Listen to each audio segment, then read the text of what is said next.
Hello viewers, আসসালামু আলাইকুম। এই তো আজকে আমি তোমাদের সাথে শেয়ার করব আমি কিভাবে খিচুড়ি রান্না করি। আমার বাসায় আদা রসুন ব্লেন্ডার ছিল না, সো আমি আমার বাসায় যেটা কাঁচা ছিল ওইটাই আমি পাটায় ফিশে নিলাম।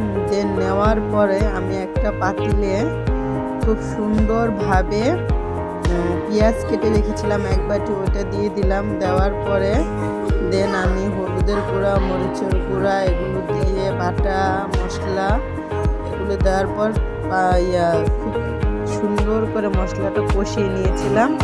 এদিকে মুগ ডালও আমি ভেজে নিয়েছিলাম। মুগ ডাল, চাল, মসুরির ডাল এগুলি ধুয়ে রেখেছিলাম। এখন আমি খুব সুন্দরভাবে এগুলি কষিয়ে নিব। কষিয়ে নেওয়ার পরে যেহেতু আমি বোনা খিচুড়ি রান্না করবো, সো এখানে আমার গরম পানি দেওয়া লাগবে। সো এখন আমি গরম পানিটা অ্যাড করে দিলাম, সাথে তেজপাতা এগুলো দিয়ে দিয়েছিলাম। এই তো প্রায় হয়ে গেছে আমার খিচুড়ি হওয়ার পরে এখন আমি দেখলাম যে আমার খিচুড়িটা আরেকটু ঝরঝরা হওয়ার জন্য আবার আমি হালকা একদম অল্প আঁচে দিয়ে আবার ঢেকে দিলাম। ঢেকে দেওয়ার পর এই তো আমার খিচুড়ি রেডি হয়ে গেল। আমি আরেকটা কড়াইতে আজকে বরবটি ভর্তা বানাবো, সাথে চিংড়ি মাছ, পেঁয়াজ, কাঁচামরিচ এগুলো আমি ধুয়ে একসাথে একটা কড়াইতে দিয়ে দিলাম। হালকা একটু তেল দিয়ে তেলটা দেওয়ার পরে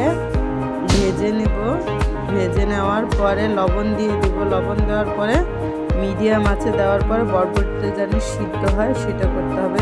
আমি আরেকটা ইলিশ মাছের লেজ ভেজে নিলাম। আজকে আমি ইলিশ মাছের লেজটা ভর্তা বানাবো। এই তো আজকে আমার কাজ। তারপর আমি ইলিশ মাছগুলো যে কেটে রেখেছিলাম ওগুলি ম্যারিনেট করে রেখেছিলাম হলুদ মরিচ মশলা দিয়ে, ওইটা আমি এখন তেলে সুন্দর করে ভেজে নিব। এই তো আমার ভাজা হয়ে গেল, সো আপনাদের পরিবেশন করে দেখালাম। আমি ভর্তা স্টার্ট করব।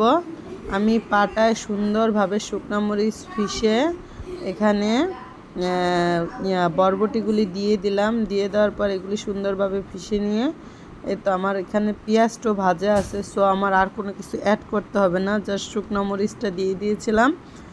ওইটা পিষে বাস আমি ভর্তাগুলি বেটে নিলাম। নেওয়ার পরে এই তো প্রত্যেক 3 রকমের ভর্তা বানিয়েছি, ইলিশ মাছের লেজা ভর্তা, শুটকি ভর্তা আর চিংড়ি মাছ ভর্তা। বানানোর পরে এই আমার খিচুড়ি, ইলিশ মাছ ভাজা, ভর্তা। আজকে বৃষ্টির দিন ছিল, খুবই চমৎকার একটা দিন ছিল, এই জন্য আজকে আমরা দুপুরের জন্য এই আয়োজনটা করেছি। আর বৃষ্টির দিনে খিচুড়ি খেতে খুবই মজা লাগে। আপনাদের কার কার কাছে ভালো লাগে জানি না, খিচুড়ি আমার সবসময় ভালো লাগে। যাদের খিচুড়ি ভালো লাগে তারা প্লিজ আমারে কমেন্টে জানাবেন। এই তো আজকে এই পর্যন্ত। আল্লাহ হাফেজ, ভালো থাকবেন।